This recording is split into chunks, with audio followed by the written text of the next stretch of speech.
օրինակ ներկայացնել ու հարց ու պատասխանի համար մեկական րոպե։ Խնդրեմ, պարոն Հակոբյան։ Լավ, հարգելի նախագահողներ, հարգելի գործընկերներ, սիրելի հայրենակիցներ, նախ այս զեկույցի համար խորհրդանշական է, քանի որ առաջի անգամ եմ բյուջեի հաշվետվության զեկույց ներկայացնում իմ աշխատանքային կարիերայի ընթացքում, քանի որ հարցեր հնչեց հարկերից եւ մեր կոմիտեի գործունեության առանձնահատկությունը հաշվի առնելով, ես սկզբից կխոսեմ հարկերից, հետո նոր կանադառնամ մեր ծախսերի կատարողականին։ Նախ նշեմ, որ կատարողականների մասին բազմիցս խոսվել է, այդ թվում ֆինանսների նախարարն է հնչեցրել։ Ես մի փոքր փորձեմ բացել, թե ինչ է տեղի ունեցել 2024 թվականին, նախ ունեցել ենք 5.1% աճ, հարկային եկամուտների կամ 117 միլիարդ դրամով աճ, եւ եթե փորձենք երկու մասի բաղդատել, այսինքն հարկային մարմնի կողմից հավաքագրումներ եւ մաքսային մարմնի կողմից հավաքագրումներ, առաջինի դեպքում ունենք 11.2% աճ, որը առաջանցիկ է, քան մեր տնտեսական աճի կամ ակտիվության տեմպերն են, երկրորդ դեպքում ունենք 15% անկում, մոտավորապես մաքսայինի կողմից։ Ինչ է դա նշանակում։ Դա նշանակում է, որ սահմանին հավաքագրումների կամ ներմուծման մեջ որոշ խնդիրներ են եղել, որոնք օբյեկտիվ են։ Հիմնական մասը ավտոմեքենաներն են։ Տեսեք, նախորդող տարիներին բավական մեծ աճեր ունեինք ավտոմեքենաների ներմուծման, եւ այդ բարձր բազայի վրա արդեն 2024 թվականին նվազում տեղի ունեցավ։ Ունենք նաեւ ծխախոտի ներմուծման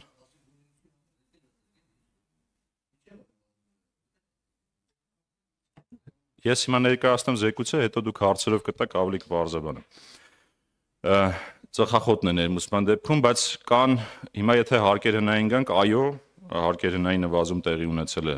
մոտ 0.5%-ային կետով, բայց դա չի նշանակում, որ օրինակ ստվերի նվազման տեմպերը նվազել են։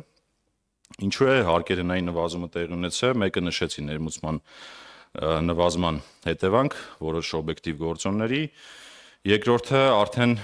ժամանակային լագն է, այսինքն երբ է ձևավորվում տվյալ ոլորտի ավելացված արժեքը եւ երբ է վճարվում դրա հարկը։ Հիմա երկու ոլորտ կա, որոնք բարձր աճի տեմպեր են ունեցել վերջի տարիներին, բանկային համակարգ եւ շինարարություն, որոնց հարկերը ավելի շատ նկատվում են այս տարի, այսինքն հարկային մուտքերը նկատվում են այս տարի, այսինքն կա տվյալ ժամանակահատվածի տնտեսական աճի եւ հարկային եկամուտների միջեւ խզում։ Այդ խզումը ուշանում է մուտքերը, դա է պատճառը նաեւ հարկերհնայի նվազման, բայց նաեւ ունենք վիճակագրական որոշակի վերանայումներ, մասնավորապես տեղյակ եք, որ կան օրինակ, քանի որ այդ վերարտանման մասին էիք խոսում, վերարտանման շղթան հեշտ չէ հաշվառելը, այդ վերարտանման շղթայի հաշվառումը առևտրի մեջ որոշակի գերագնահատում ունի։ Մյուսը մեր արդեն մյուս խնդիրը, որ նկատվում է մեր կողմից, դա օրինակ այնտեղ կա սեփական կացարանում բնակվելու հանգամանք, երբ որ վերջին տարիներին սկսել վիճակագրական կոմիտեն դա հաշվառել,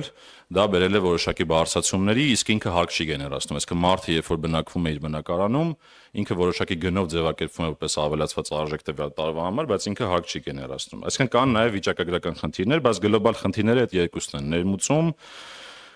եւ տնտեսության կառուցվածքի փոփոխություն, որոնց հարկերը ավելի ուշ են վճարվում կամ չեն վճարում, որովհետեւ արտահանելի հատված են, ինչպես պարոն նախարարը նշեց։ Սա է հիմնական պատճառը։ Հիմա գանք մյուս զարգացումներին, նախ նշեմ, որ եթե խոսենք օրինակ 5 ամիսներից արդեն բավական բարձր աճեր ունենք եւ այդ իմ ասացի վկայությունն է, որ մենք հիմա արդեն հավաքագրումներում մեծ տեմպ ենք հաղորդել, մոտավորապես 142 միլիարդ հունվար մայիսով ավելացում կա, որը 14.4%-ով աճ է ենթադրում, եւ ես սրա համար ուզում եմ առաջին հերթին շնորհակալություն հայտնել բոլոր հարկվճարողներին, եւ դա նաեւ առաջանցիկ է տնտեսական աճի տեմպերից, ինչը նշանակում է, որ հարկերհնայացուցանիշի տեսանկյունից արդեն բարելավումները սկսել են։ Նշեմ նաև, որ 24 թվականին մոտ 392 միլիարդ վերադարձ է տեղի ունեցել հարկվճարողներին, որի մեջ մեծ մասը, նախ 81%-ով աճ, 29.3 միլիարդով աճ ունենք, մեծ մասը իհարկե այստեղ խոսքը հիպոթեկի տոկոսադրումների դիմաց եկամտային հարկի վերադարձի մասին է, որը աճել է 32%-ով կամ 16.6 միլիարդ դրամով։ Հիմա որպեսզի կարողանանք հասկանալ, թե պետք գործունեությունը ինչ արդյունավետություն է ունեցել, պետք է տարբեր ասպեկտներով դիտարկենք։ Մեկը ասեցի, ինչքանով է համահունչ տնտեսական զարգացումներին, արդեն խոսեցինք նրա մասին, որ եթե օրինակ այդ ներմուծման գործոնը որոշակի տարանջատենք, հարկային մարմնի հավաքագրումները համահունչ են եղել մի բան էլ ավել տնտեսական զարգացումներին։ Մյուս կտորը, որով չափում ենք արդյունավետությունը պետական եկամուտների կոմիտեի, երկու ցուցանիշ են՝ ծախսը արդյունավետություն եւ վարչարարության արդյունավետություն, ինչը նշանակում է, թե մեր հասարակությունը որքան է ծախսում մեր հարկերի հավաքագրման վրա, եւ այդ ցուցանիշը ուրեմն վարչարարության արդյունավետության ցուցանիշը մոտ 1.2 է, 1.1% էլ